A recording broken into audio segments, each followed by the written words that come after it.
Hey everybody, welcome to this week's Q&As. It's Thursday morning, so hopefully people had enough time to get their questions in, so let's jump in and see what we got. First up, over on Floatplane, Kirko said they've left Floatplane and will be coming back to Patreon midway through September. Patreon has a yearly option to support creators as opposed to paying monthly, and they're going to take that up, but was wondering who takes the hit on the discount for paying yearly. Is it myself, Patreon, or both?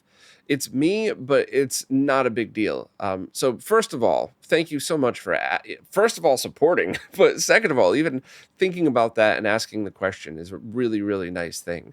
And it's also a smart thing because you want to know where your money is going. So I'm always very humbled when people take the time to think about and ask questions like that. So thank you very much. But I've always said, and I've always stuck to my guns, that whatever is the easiest way for people to support is the right way to do it.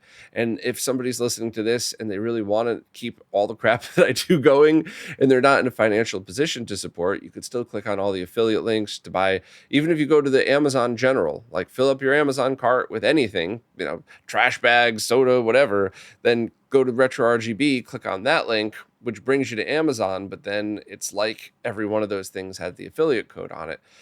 Any way to support is super appreciated. And the fact that you would take the time to ask the question is awesome. So my very strong opinion is I don't care how you support. I just really appreciate that you do.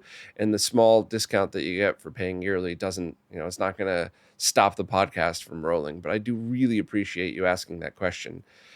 Next, Kirko said they enjoy the weekly roundup and hope I remember to take some time out for myself to avoid burnout.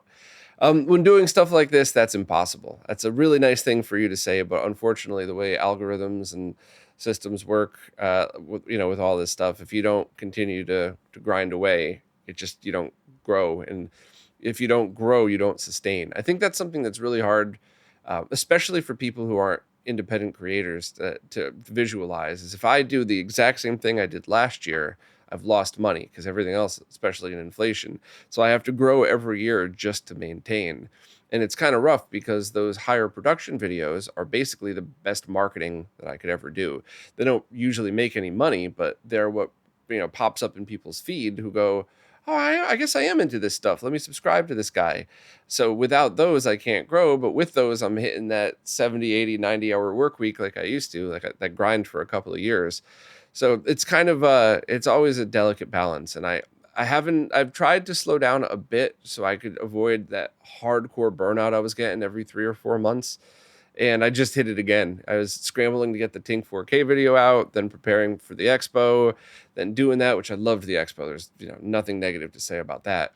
But then I'm coming back from it and I don't get to come home and rest. Then I have to go catch up for everything that I missed and then keep grinding away. So I just came out of another mild burnout. I think you could probably see I'm still a little tired, but I'll keep punching away. I get some more fun videos to put up, and I'll try to have a better balance between staying healthier and and trying to keep growing things. But it's really because of people like you and everybody else who supports that I could keep doing this at all. I mean, if it was just grinding away at this, YouTube pays like nothing. So without the support, I probably could still do it, but you wouldn't get any of the extra projects, any of the open source stuff I'm a part of. It would just have to be a daily grind. So I don't think I'm ever going to avoid burnout. I just really appreciate that, people would even think to talk about that stuff.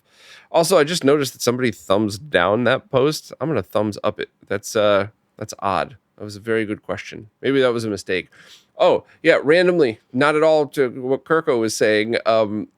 If you ever see me thumbs down something in the comments, it's almost always an accident because I generally just ignore stuff that I don't like to see. But so often I'll scroll through and be like, nice, awesome, heart, thumbs up, heart, thumbs up. And a couple of times I've hearted and thumbs down a comment by accident, and I'll scroll back a day later looking to respond to somebody and I'll see it and go, oh, what an idiot. So completely unrelated. If I accidentally thumbs down your comment, it's never on purpose. If I don't like it, I'm just going to ignore it. So anyway, thanks again, Kirko. Next up, Mike wants to know if I knew of any soundbars that are magnetically shielded, or if that's even a thing they could reasonably expect to find. My guess is no, you'll never find one, simply because soundbars were designed to go under flat panel TVs, which didn't need to be magnetically shielded. Now, maybe some speaker company out there used magnetically shielded speakers because that's what they've always used and they didn't think to change them, but I imagine that would have been a very early on thing that got phased out very quickly because when you're trying to make budget stuff, if your magnetically shielded speaker is $8 and the non-shielded one is $6, then that's going to start to add up over, thousands and thousands of units. So I would say no. But let me continue with your question, see if there's something else I could help with.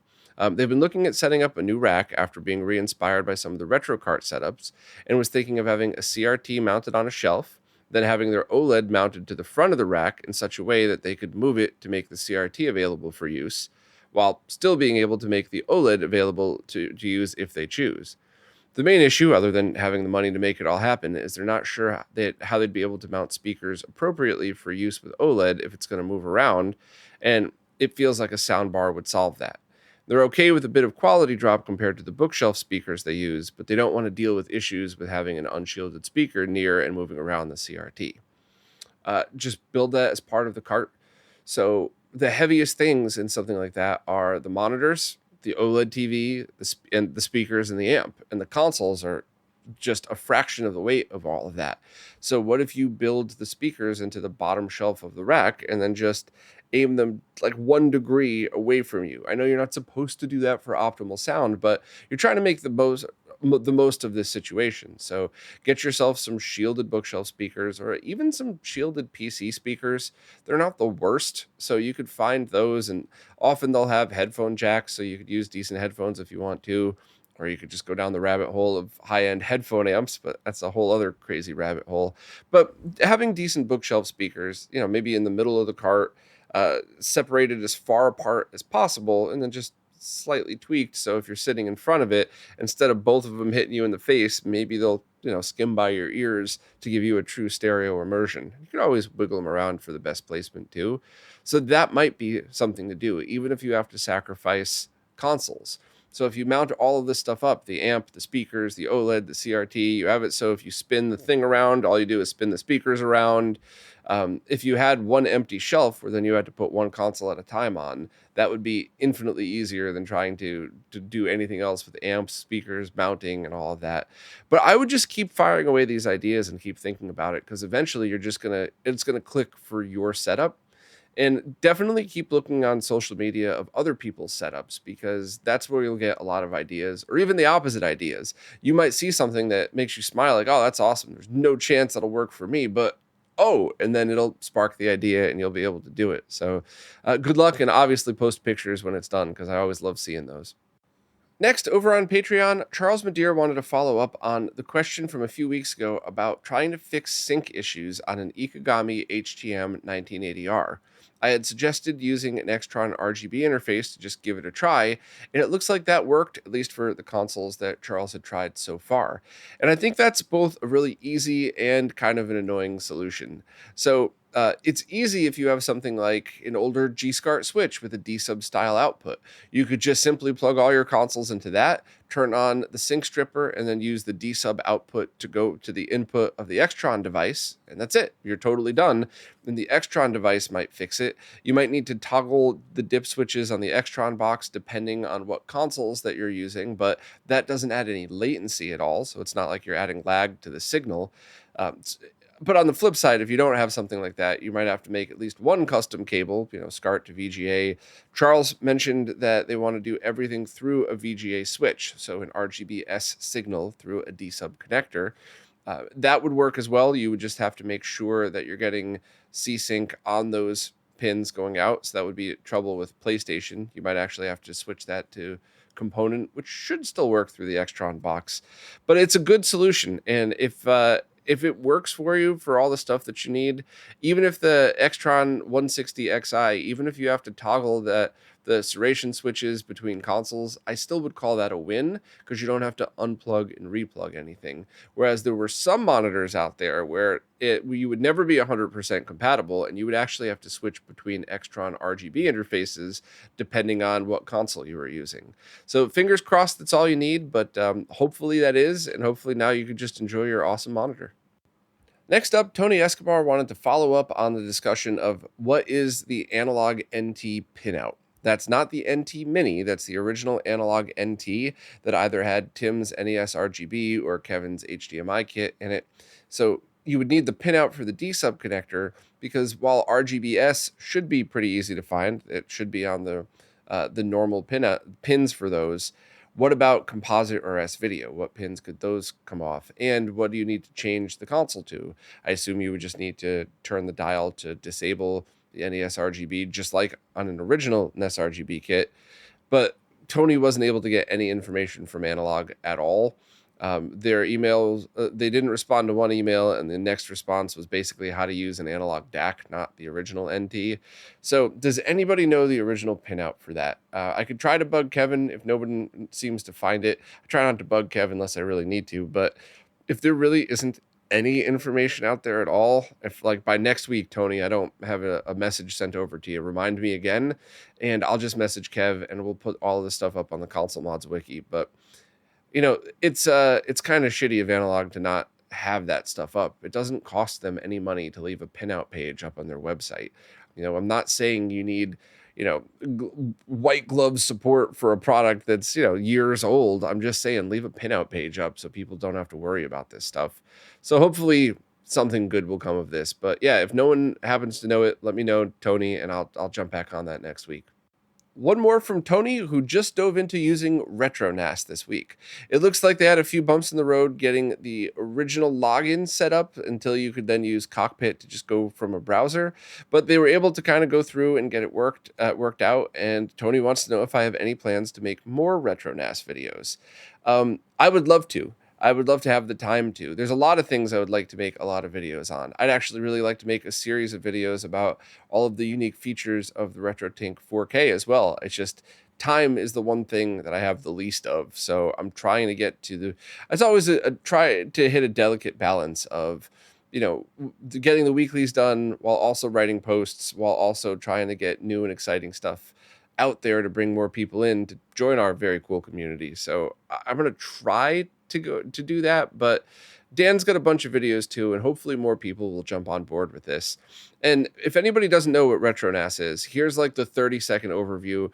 I'll leave a link to the project page if anybody wants the full thing, but basically you use one Raspberry Pi or a virtual machine on an existing Linux server using Unraid even, that's what I use, and you could host all of your ROMs and backups and ISOs in one place. And devices like Mister, I believe some ODEs now too, Fixels and Seds, can just get the ROMs and backups right from your network. So no more managing in multiple places. You just get them all in one place. Plus, it could do a million things like old PC protocols, PS2, so you could load your games over the network, which support for that has gone through the roof in the past year or two in a good way, obviously. So that's it's really exciting. I love the project, and I'm so happy to hear that more people are embracing it because it's making playing these things so much easier and a little cheaper if you already have a NAS or if you have an old Pi you want to use or something like that. Pi 4s are best, but you could use a 3 if you wanted. But if you think about how much it would cost to get like 1 terabyte SSDs for all of your devices, or just have everything in one centralized location. If your devices have the ability to do it, and you have the ability to just set up basic network stuff, I think it's awesome. So congrats, Tony. I'm sure you're going to love it. Sorry for the bumps in the road of the first couple of setup issues. I'm not sure if anything changed, but maybe I could try to look into Dan's documentation, Dan Mons, the original creator, and see if there's something that could be updated to make it easier. Next up, MTT MCC is looking to build a small rolling cart that would eventually have a Tink 4K, a few consoles, and a small 4K gaming monitor, about 27 inches. Do I have any recommendations for super low latency monitors with features I would care about for this use case? Or if not, are there particular features or specs I'd look for in a monitor to pair with the Tink 4K? So this is a really hard question to answer because you're going to have to choose between resolution and refresh rate. And that's going to cause you to have to lose at least one feature. So I'm going to try to walk through it. I'm going to have a video coming up that talks a little bit more about this in the context of a crappy TV that I bought that I will be returning. But let me try to put it into perspective, and I'll try not to ramble, but this is not an easy thing to solve. So first, panels will always run with lower latency if you run them in their native refresh rate. So if you got, for example, a 4K 60 OLED, you would be able to use the Tink 4K going up to 4K 60 with awesome CRT emulation filters, and everything would work great, but you wouldn't be able to get BFI. So you'd have a very low latency experience. You'd probably have 4 or 5 milliseconds total, maybe 6 or 7 milliseconds total. But let's just say no more than half a frame should be reasonable for something like that. And everything would look great, but you would not have the ability to run BFI, black frame insertion, which would help with the motion blur like I showed in the Tink 4K launch video. Now, on the flip side, you could get a 4K 120 gaming monitor, and then you could kind of decide between running in 1080p 120, 4K 60, and then have the monitor try to add BFI if the monitor supports it. But then you're going to run into different latency issues. So here's the perfect example. Running 4K 60 might be 4 milliseconds of latency on the Tink. And that your monitor running in 4K 120 might only be 4 milliseconds, but in 4K 60, it might be 8.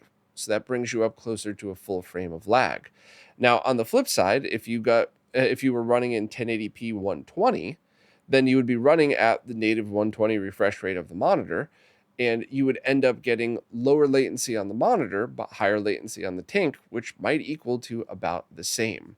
So depending on your use case, it may actually be better to get a 1080p 120 or a 1440p 120 monitor, and then just use all of the settings on the Tink. So your total Tink latency might be 8 or 9 milliseconds, but now you still only have 3 or 4 on the monitor. So it would be the same, but then you could use all of the features.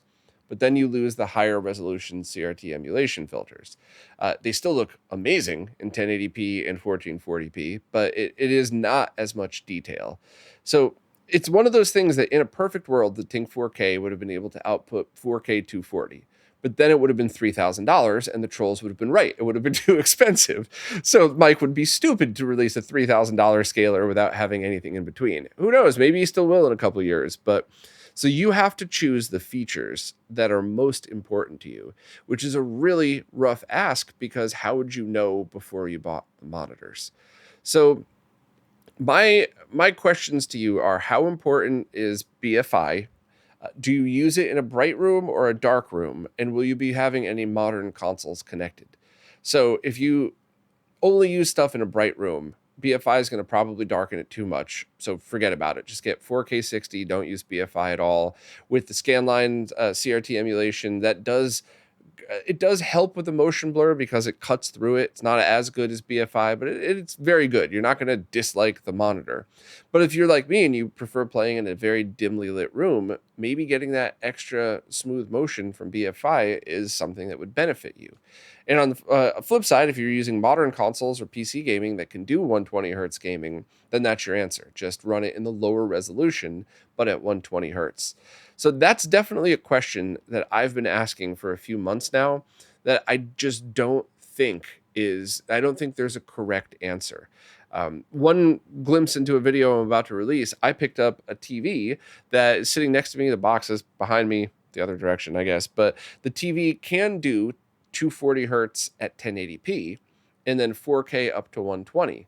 The latency is pretty high when you're not running it in 120 mode, and running it in 1080p 240, it's very blurry because the scaling to 4K is crap.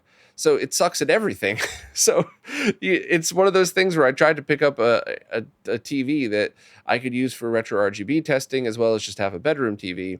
And I wish I didn't give away my other one because while that was 4K 60, it was 4 milliseconds of latency and it was fine. There was motion blur, but it was like a $300 TV and it's lasted 5 years. So 6 years or something. So I was actually better off with the original, which is why I'm returning this one. So you need to kind of figure out what's the total picture, what's the big picture for your gaming experience, and choose. I know this is a long answer, and I wish I could have just done something like, yes, all you need is this monitor, but it's definitely not going to be that easy. So you have to pick and choose your features, and you have to think of total latency in mind. Running it the native resolution of the panel in 60 hertz is going to be less lag on the Tink, but going to 120 is going to be more lag on the Tink, but less lag on a 120 hertz monitor. So it might actually just all end up being the same. I don't know. You're going to have to kind of look into any of this. But if you start to go down the rabbit hole and you're like, okay, I've narrowed it down, let me know, and maybe I could help with that. But you're going to have to still just figure out which features you'd be willing to skip because of there's just no perfect monitor and perfect scaler yet. Next up, Oliver Clear was wondering, where is a good place to find working Game Gear motherboards? Just going to pause a little bit longer to wait for the modders listening to finish laughing. Oliver, we're not laughing at you or your question. We're laughing at the Game Gear motherboards and the bad modders out there. First and foremost, the chances of you getting a Game Gear motherboard that's quote-unquote untouched is good, except how bad of condition is it in? Are the capacitors leaking but able to be cleaned? Have they already leaked and destroyed the motherboard? Is it going to be so much work that you're better off just, pulling the chips off of it and tossing it? And on the flip side, if you've bought one that already has had its capacitors replaced, who did it? Was it some fly-by-night eBay modder who's selling you a gooped-up piece of crap that is probably going to die in a week? Or did you get it from a good modder who just happens to sell on eBay alongside people who might not be good modders? So it's a very, very hard question to ask. And I think what you're going to need to do is probably try to find game stores or anybody who sells online that's reputable and get a working Game Gear, and then have a modder recap it for you. There's a good chance that some people might procure all of this stuff for you. So maybe there's a modder that works with game stores. So you could send them the cash for the Game Gear, send them the cash for the cap kit. And then when they're done with it, and you pay them for shipping and in their time, that might work. But it's just kind of like all the other modder issues that you run into. You have to find somebody that's not too busy to do something like that. You have to hunt down working parts. And, this is why Game Gears have been so notorious for working on, because you just never know what you're going to get.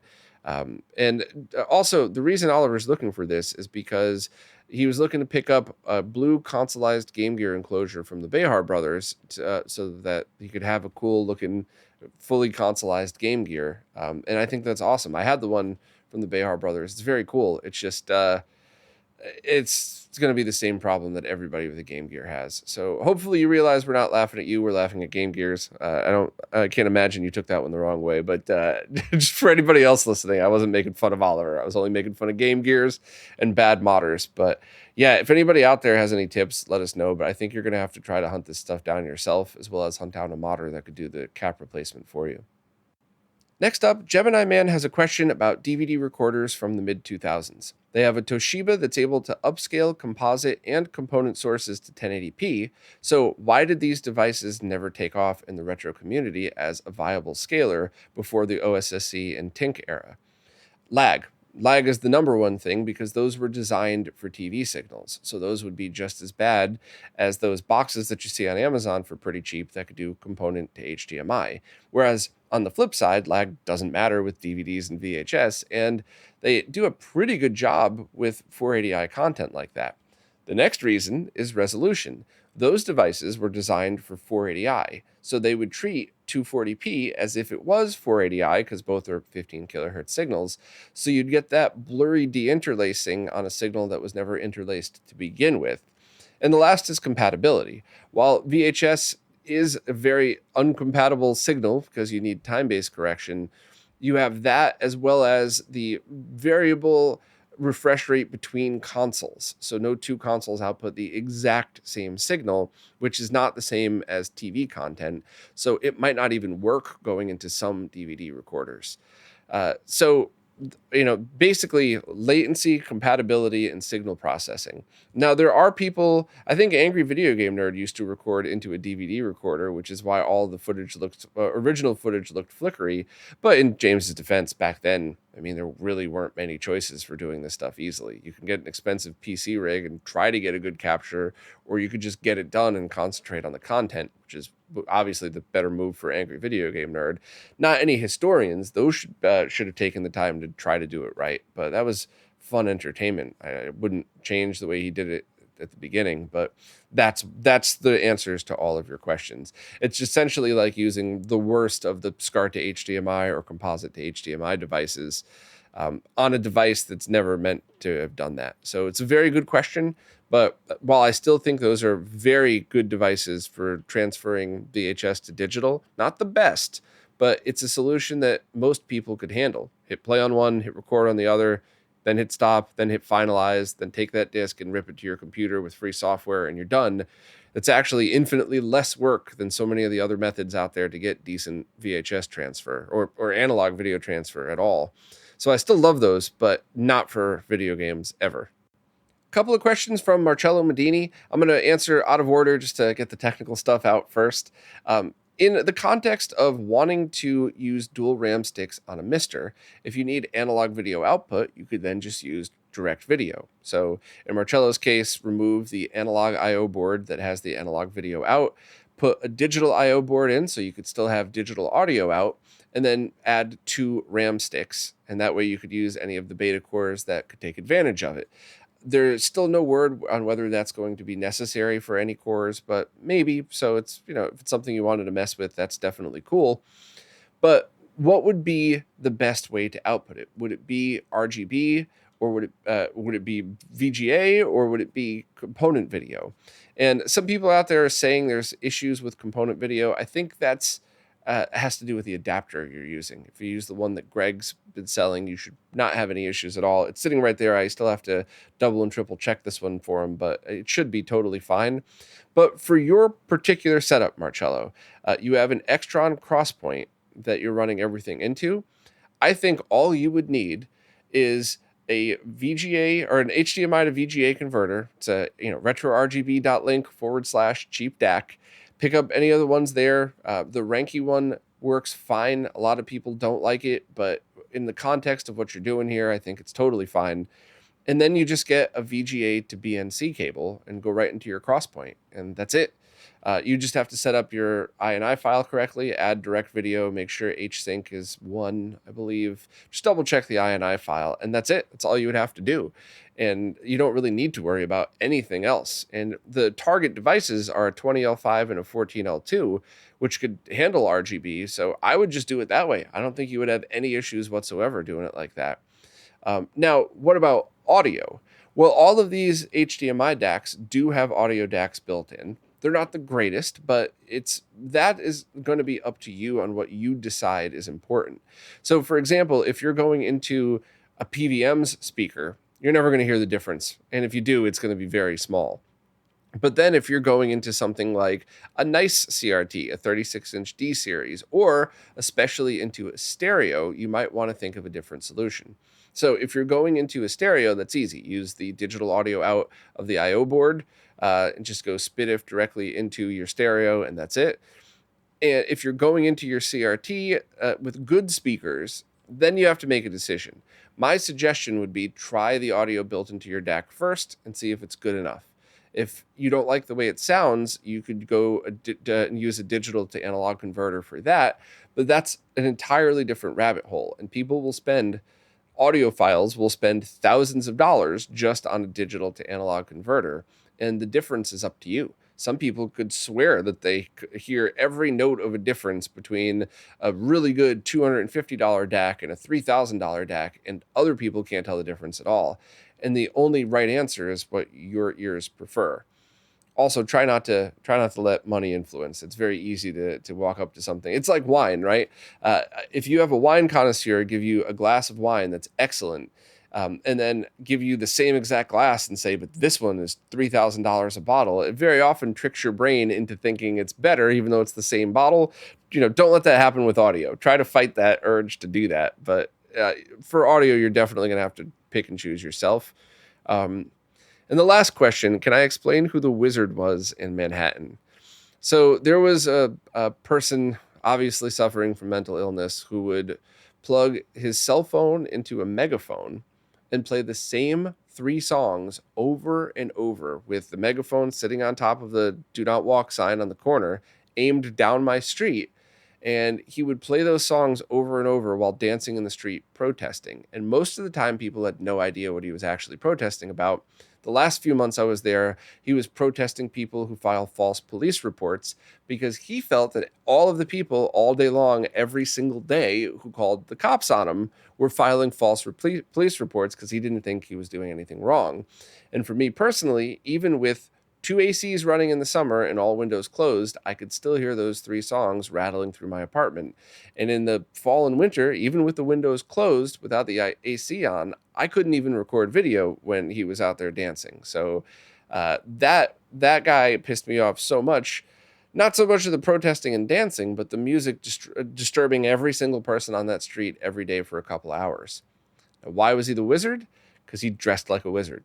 He's very tall. He was like 6'4", and then he had a wizard costume on with a big tall hat. So now you have a over 7-foot tall wizard dancing around, protesting absolutely nothing, playing the same 3 songs over and over. So I always hesitate to talk about that because I don't want people to think that I'm mocking mental illness. I'm not mocking mental illness. I'm pissed that one human being took away from my life every single day for hours a day for years. Years. I always use that stupid analogy. Like, if you saw a one-legged person walking down the street with a cane, you would be an asshole if you did anything other than give them the right of way and be polite. But if that one-legged person came over and pulled out a gun, they're not handicapped anymore. They're a person with a gun. So if I just saw a crazy person dressed like a wizard, I might snicker at the wizard costume, but I'm not going to mock that person's illness. However, if they're affecting my life negatively every single day, they're no longer mentally ill. They're just an asshole. So hopefully that came out okay, and hopefully I answered your questions, and hopefully I didn't piss off any of the other wizards out there. Couple of questions from Lily Larceny. First, they bought a PS2 Slim IDE resurrector, and they've been planning their installation, but they want to make sure that the size limit isn't going to be an issue. So the size limit originally was 128 gigabytes. However, the new OPL with the fat PS2 could use much larger drives. So is there any reason that the PS2 Slim with IDE re-enabled wouldn't be able to use those drives? I don't think so. I don't know for sure, but there's no technical reason that I could think of at the moment. Tapping into and adding the IDE drive, all you're really doing is just adding those components back and interfacing the signal. So if the software in OPL would work the same, then it would work with whatever the fat hard drives would work, or the fat PS2 hard drives would work with. I don't know that for sure, so if anybody wants to chime in on that, that would be cool, but I'm pretty sure that that's the correct answer. Just as long as you do the mod, that should be fine. Next, Lily's been having the hardest time with her NES. With the same game, they might get instant boot, graphical errors, a solid gray screen, or a solid blue screen. They've disassembled and cleaned the games with alcohol and an eraser. They've cleaned the cartridge slot and board, replaced the cartridge slot with a new one, reflowed many points on the board, and even disabled the lockout chip. Also lifted the slot pins, replaced the power supply with a new triode, and everything else. But not only can they not get consistent game loading, this happens with 5 or 6 different NES boards, and they're all acting the same way. That is maddening. It's possible that you have a bad CPU or PPU, and that's what's causing it, but is it possible in 5 to 6 NES boards? So here, I don't know where you got those, but here is a likely scenario. I'm speculating. I'm pulling this completely out of my ass here, but if you had bought a junk lot on eBay, sometimes those are game stores or resellers that just find a bunch of them. They don't have time to test them, or they test them. They have one tiny little problem, but they don't want to bother fixing them. So, here's 10 for $100. You figure it out. Other times it's game stores that are pretty good at fixing these things and run into the same issue you had and then sell the junk lot. So if that's where you got these from, so you picked them up from a junk lot, it is possible that one game store over the years have gotten hundreds of NESs, test every one, and found a handful of them with bad CPU and PPU chips in them. And that's what you bought, the ones that had the bad chips that they weren't able to repair. So that is completely guessing, but I wanted to at least lay out a plausible scenario as to why you may have ended up with something like this. But on the flip side, if you've been collecting NESs over the years and they're all working fine and they're all kept in decent condition, and they weren't underwater, nobody spilled a bottle of soda on them type of thing, and all of them started doing this, that would be crazy. I'm not really sure what that would be. Obviously, you've tried multiple games and opening the games and making sure none of the components on the cartridges are bad. But because it's not so common, but you will see resistors need replacing on games, or even, of course, capacitors. It's not common, but I have seen it happen. I have seen a game at least once that I could remember physically in front of me that a customer of a friend of mine who's a modder had one. And it was a rare game that stopped working, and they said, could you just check it out? And my friend expected to have to do all this work to try to, maybe fix traces. And the resistor just kind of looked weird and old. So they snipped it off, replaced it with a new one, and brought it right back to life. Not common, but it happens. So who knows? Maybe you just got the short end of the stick, and the handful of games you're trying are the bad ones or something. But I don't really have any other suggestions, unfortunately. I hate to leave you hanging here, but maybe just take another look at things and maybe chime back in and let me know where you got these and see. But that stinks. You could find a good working NES, pull the chips out, and try adding them to these broken boards to see if that fixes it. But that's a lot of work. And you could add sockets to make it easier to swap in and out. But now you're buying sockets, you're desoldering all of these, you're adding the sockets to all of them. That's time and cost for you that you might not even need to do that. So I don't know. Sorry, I kind of failed you here, Lily, but let me know what you find, because I have a problematic NES, and I just bought some random 72-pin connector I want to add into it tonight to see if it helps at all, but it's basically the same problem that you're having, so weird. Next up, Lou for Blues Retro Source had a question. It was awesome hanging out with you, Lou. I'm so glad you're able to make the trip. It was so much fun just chilling with everybody over the weekend. But Lou's question is about component video splitters. For their MiSTer setup that's using direct video, they would like to replicate the simultaneous HDMI and analog output of the analog I/O board. Their thoughts are to use a component splitter and have one output go to the CRT and the other go to a RetroTink and then output that to an HDMI TV or capture card. Are there any lagless component splitters that will help them achieve that? Yeah, so what you would probably want to look into is component video distribution amps. So like a 1x3 component amp should be very cheap. You could even get them from higher end companies where 20 years ago that might have been a $500 item that you could pick up for $30 on eBay. You might be able to find them cheap on Amazon for just modern, lower end brands. And then just do the basic testing. Go into a Tink, into your HDMI capture card, and use that Super Mario World blue screen and just go direct into that, then go through the distribution amp. And if the analog noise looks exactly the same on both, it's a win. If not, if on one of them more noise than the other, then it's not. But, that's kind of one of those things that's actually a fairly easy problem to deal with. You could also, if you have the space, just get an Extron Crosspoint matrix switch and run everything through that. And now you could have all of your stuff that's component, composite, or S-video gone through that, and you could go to whatever TVs or displays or scalers that you want. But if that's really the only thing that you're looking to accomplish, one component in to 2 or 3 out, then the distribution amp would be the cheapest. And obviously, for anybody else listening, just know to use good cables. If you're using junk cables, you're going to get a junk signal no matter what. So pick up some pretty cheap HD Retrovision RCA to RCA cables. Those are all linked on the site too, for anybody else that's listening. But grab a set of those, use that for everything, and you should be totally good to go. So, DM me if you need any specific recommendations on that. I don't have any here, otherwise I'd have just sent you one. I have a giant Extron Crosspoint switch, but that's like the size of a PVM, so I'm not sure you'd want that in a New York apartment. Clearly, I know what it's like to try to have a setup in an NYC place, but yeah, hopefully that points you in the right direction, and let me know if you need anything. Next up, GameCube Fan 74 wanted to follow up on the question from last week about trying to find a device that could force aspect ratio. And they said, what about internal digital to digital mods? Those can force aspect ratio any way that you'd like it. And I think that would be a great solution. You just would need to figure out what the total goal would be. So for example, if you already have digital mods in your consoles, give that a try and see if it does what you're looking for. And if it does, then beautiful, problem solved. On the flip side, though, if you're running all analog through a scaler, and you're, maybe like a Tink 2X or something, so it doesn't really have aspect controls. Where do you want to go from there? Would you be installing this digital mod just to force aspect ratio?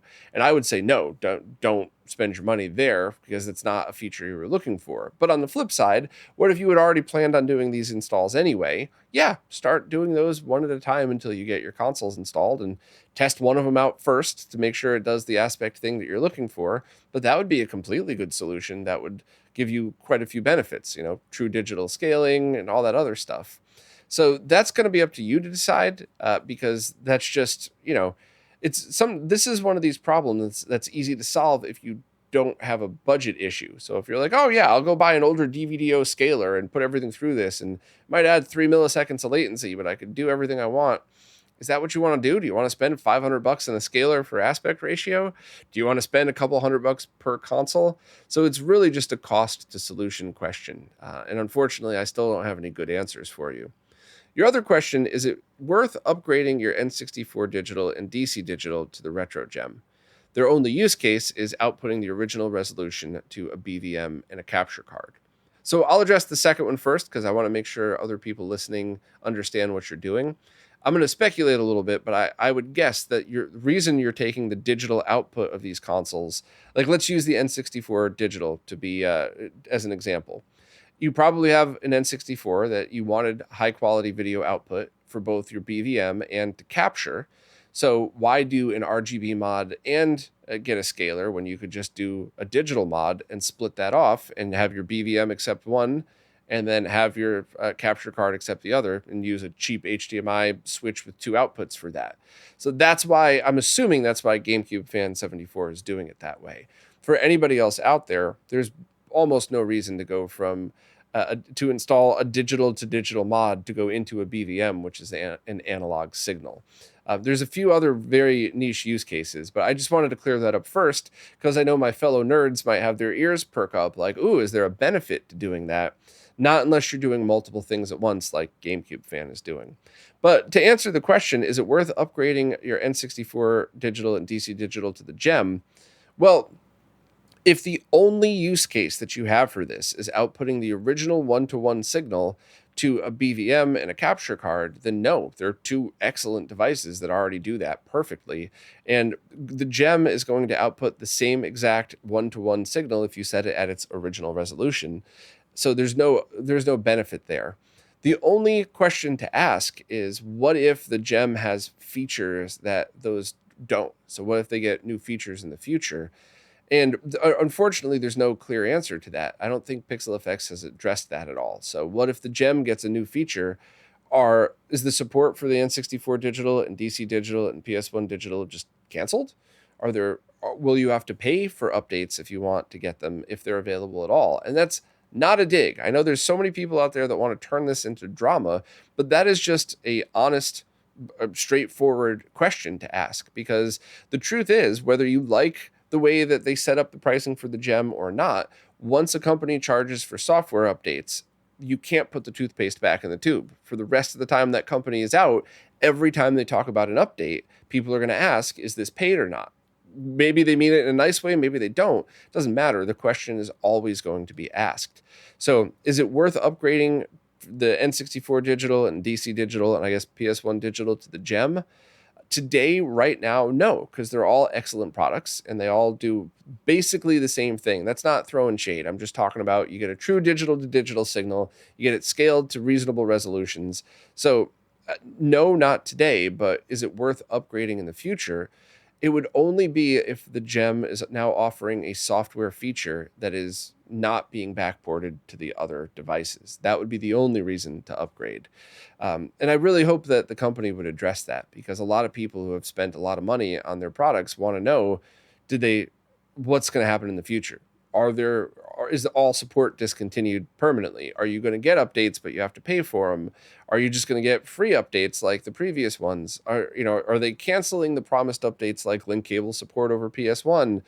They're all questions that, unfortunately, PixelFX has left us all asking way more questions than answers. And if you want to try to start drama over that, not you, GameCube fan 74, but if people listening want to try to start drama over that, I mean, it's just, I'm just being honest and blunt, and there's no shade being thrown. It's just when people ask me these questions, I have a hard time answering, because the honest answer can very easily be translated into, oh, Bob's talking crap about the software update. So I'm trying to be transparent, but no matter what I do, it seems like I lose when it comes to Pixel FX. So I'm just going to be honest and blunt. Whether I'm talking happy or sad, it doesn't really matter. I'm just going to be honest, and hopefully that's going to be good enough for everybody, but usually isn't.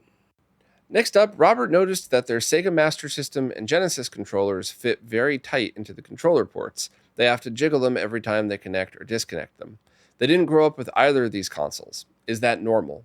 Yeah, I mean, if you're talking about the death grip of like a monster cable, no. So you might want to check for bent pins or anything, or any kind of debris inside the end of the controller cable. But if you mean you just gotta, they don't just pop in like a USB-C port, you actually have to wiggle them in. That's perfectly normal, and probably a good thing, because that way they won't accidentally pop out on you.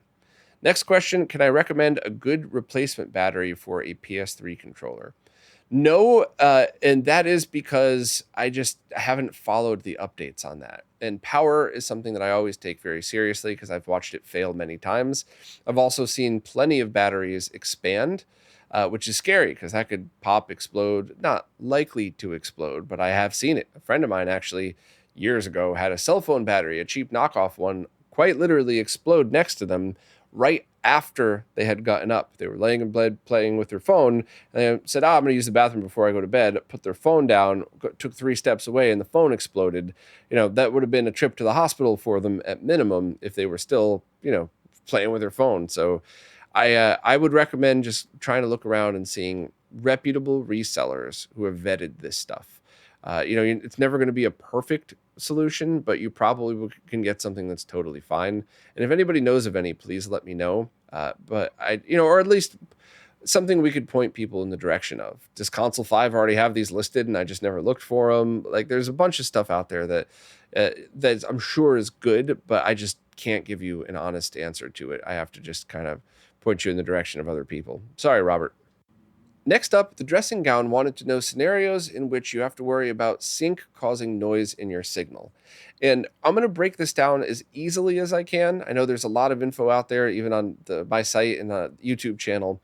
But basically, if you're using a fully shielded cable, you don't have to worry about this in 99.9% of scenarios.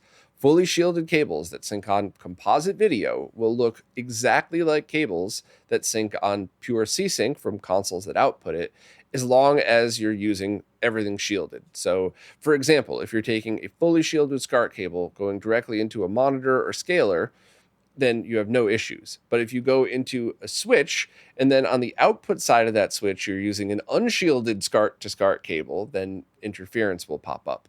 So as long as your shielding is correct and your switch isn't a badly made one, you'll never ever have interference on the lines. And once again, 99.9% of cases.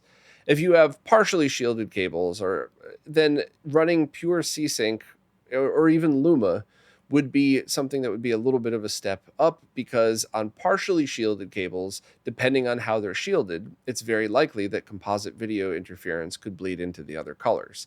But that's only on cables that aren't fully shielded.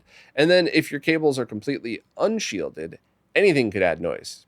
Put your cell phone next to it and you might see some noise. So that's where a lot of the misconceptions of, I need a sync stripper come from, because you don't really, and almost, you never need a sync stripper for quality. You only need it for compatibility. So for example, if you're going into an Extron Crosspoint and you're using a PlayStation 1, then, and you're not using HD Retrovision cables or anything like that, then you do need a sync stripper, because sync on Luma is not going to work with that. You need a pure C-Sync signal going into it. But on the flip side, if you're using, a RetroTink 4K, even something that could scale it that high, if you're using a fully shielded cable that's sync on composite or sync on Luma, it's going to look perfect. So never use any kind of cables with a sync stripper unless you know for a fact that your total solution needs it. Or if you're going into devices like the Extron RGB interfaces we talked about earlier, if you're using a SCART switch that already has a sync stripper built in, you zero need for two. So Hopefully that puts things into perspective. If you have any more questions, let me know. But basically, the better the cable you buy, the less you worry about all of this stuff. So just buy decent shielded cables. Basically, the ones that I link on RetroRGB are personally vetted by me. And while no company's perfect, you're going to hit a bump in the road now and then. Generally speaking, those are safe to use and they're fully shielded and you don't have to worry about any of that stuff. Next up, Steadicam Scott is using the Mr. Remote feature from Wizzo and love using the search option. Yeah, I freaking love that piece of software. I'm so appreciative for all the time Wizzo's put in for free for the Mr. community. I always like to put that in there, not implying that people should be charging for this. I just want to very politely remind everybody that we get to enjoy these things because some developers took the time to make it happen for us. So shout out to all of these devs that do this stuff. So appreciative. Also, Wizzo does have a Patreon, so don't hesitate to sign up if you love it as much as I do and you have the means to support. But to the actual question, Scott's Mister uses Update All, but they also have the older, unstable nightly builds of the PlayStation 1, as well as the official PlayStation Core. For some reason, whenever they search for a PlayStation 1 game and select it in Remote, it'll open in the unstable PlayStation Core instead of the official one. What's the best way to remove the unstable build so it won't appear again, and will they have to do something else for Remote to work properly? They just don't want to break anything in the code. So try this. First and foremost, back up all of the things on the SD card except the games folder. That won't be affected. So back up the console cores, the arcade cores, all that other stuff, just to have it. We should all be doing that, every couple of months anyway, just as peace of mind. It's barely going to take up any space. But after you're done backing it up, go into the console directory and delete everything. And then run Update All, and that should just populate with all of the official stuff, and everything else should be removed. That's the same if you have the problem I had recently where all of these folders showed up in my subfolders in my arcade folder, and I couldn't figure out what the issue was. So I backed up just the arcade folder, deleted the contents, ran Update All, and poof, it was completely fixed. So hopefully it's going to be that easy for you. I would just, at the very least, back up that console folder just in case. Who knows what could possibly go wrong? So back up that console folder, literally drag and drop it from the SD card to your desktop, delete the contents of the folder, leave the folder, just make sure it's empty, and rerun Update All. And I like to run Update All twice just in case it hiccups, but that should be all that you have to do. So luckily, that should be a very easy solution for you. But let me know if you have any other issues with it. Next up, Scott Davis just found a new Samsung 27-inch 5K display with a 5120 by 2880 resolution in HDR. It could even rotate on the stand. So aside from the shock value of the $1,600 asking price, are there any known issues at going to 5K that they're not considering? And are there any devices that could scale to that? So no, what you're going to end up having to deal with is outputting 1080p, 1440p, or 4K to this panel, and then the panel will be doing the final scaling. So while there are no known issues with just going to 5K, like there's no, well, you can't go to 5K because it is the same issue as every other panel that needs to finish scaling. How is it going to finish scaling the image?